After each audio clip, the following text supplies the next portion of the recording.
Coach, unfortunate situation in the third quarter of what was a great game for first place in the division. What was your perspective on the fight that happened?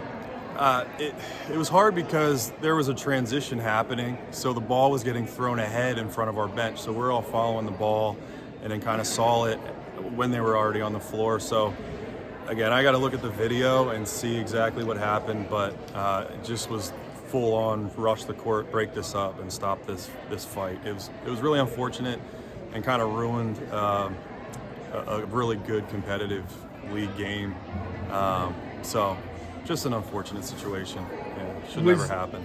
Was there anything before the game that took place that No. that there was so much animosity? No, I don't think so. I didn't see anything like you see in like football games where the teams get together. None of that happened before the game, as far as I know.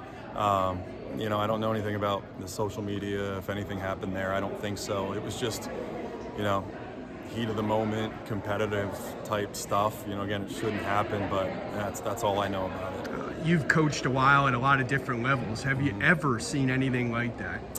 Not to that level, no, I haven't. But they're kids at the end of the day. They make mistakes, and they're going to learn from it. So that's the important thing now: the response and learning from it, and making sure it doesn't happen again. Well, to the game, which, like I said, was a good one with two really good teams. You guys got down 5 in the third quarter. What do you think changed that allowed you to come back and win? Just staying composed as much as possible. It was a really great crowd, a great environment. So I don't think we had any panic at that time. And just stayed together as a group, and we're unselfish, passed the ball, and continued to get some good stops defensively, and then get out in transition, so we didn't have to deal with the half-court defense. You guys made a run there at the end of the third quarter. Laura Crocona did a real nice job. How valuable was she tonight? Oh, she was awesome tonight. She's great at running the floor, gets a lot of good transition looks, and is just solid all around, plays a great floor game.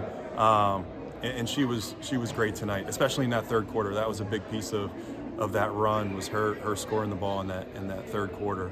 But also her defense is awesome. She did a great job against Super on Monday, and then another great defensive effort today. So she does it on both ends, and a lot of that doesn't get seen in a stat sheet. So she was a big piece of that third quarter. And Jade Lee's only a freshman, but came up huge in the fourth quarter.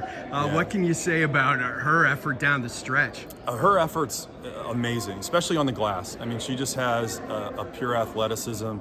And pursues the ball. So when she's in the game, it could be 2-3 minutes. She fills a stat sheet as far as rebounds, putbacks, and being around the rim and getting herself in spots to score.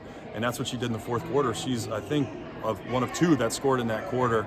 And obviously after the whole thing happened, her coming in, and we kind of had to play with 3 post players, so it was a little hectic offensively because people were playing out of position for us. But she did a great job in a really crazy environment at keeping her cool in that time and continuing to rebound and be active and get the ball in the basket. I'm not exactly sure how many blocks that Violet Halk had. It might have been in double digits. How important is she on the defensive end?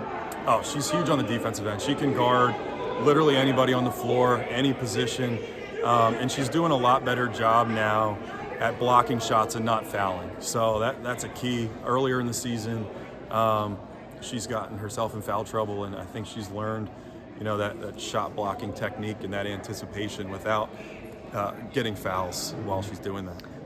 I always ask coaches at the end of the game up 3, do you want to foul? You guys did not. Yeah. What's your philosophy on that situation? That's an interesting question. My philosophy has always been keep the worst case scenario out. So a 3 sends it to overtime if there's any kind of funny business with the free throw and they make one and tip it back out and get a quick shot. That's always been my philosophy, and we talk as coaches. I talked when I was in college. Our staff would always talk about this, and it's just stick to your philosophy. Don't try and talk yourself into it. So that's always the way I've been. I think there is room for it if there's a lot, very little time left, under that 1, 2, 3 seconds. But if there's a little more time, I think my philosophy is just, play it, guard the three-point line, contest, don't foul, but play it out. And luckily they drove and took a 2 there. Yeah, how surprised were you that they took the layup? I was a little bit surprised, but I think there was, 13, 15 seconds maybe that they had time to get a quick 2 and maybe get it back. So we did a good job guarding it, and then finished it out. Yeah, the first game was a blowout at the Geigel. Yeah. What can you say about Reading's effort tonight to take this one down to the wire? I think their effort was great. I said to our team leading into this that I don't think Reading played their best that first game, and I think we played really well. We hit a lot of shots, so you can't expect that to happen again. They're a really great team. They're on a nice run. They would won 4 out of 5. So that was not, I think, the Reading team that we were going to see tonight, and that was true. They were much better than what they played that first time. I think it was just a case that first time of we played really well, and I don't think they had their best that night. And then tonight it was just a really competitive, fun game for the most part. Last thing, how good is Hardy going to be? I mean, she's already pretty darn good. Yeah, she's great. She's just scratching the surface, I think, of her potential.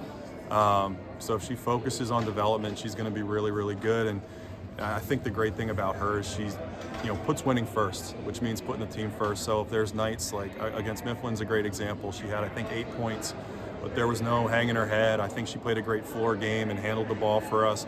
Violet had a big night, and that doesn't bother her. She just wants to win and puts winning first. And you can see it in her passing ability, the way she's starting to play defense. Really, we can put her on the best player, best scorer for the other team from a guard spot. She can guard a post player.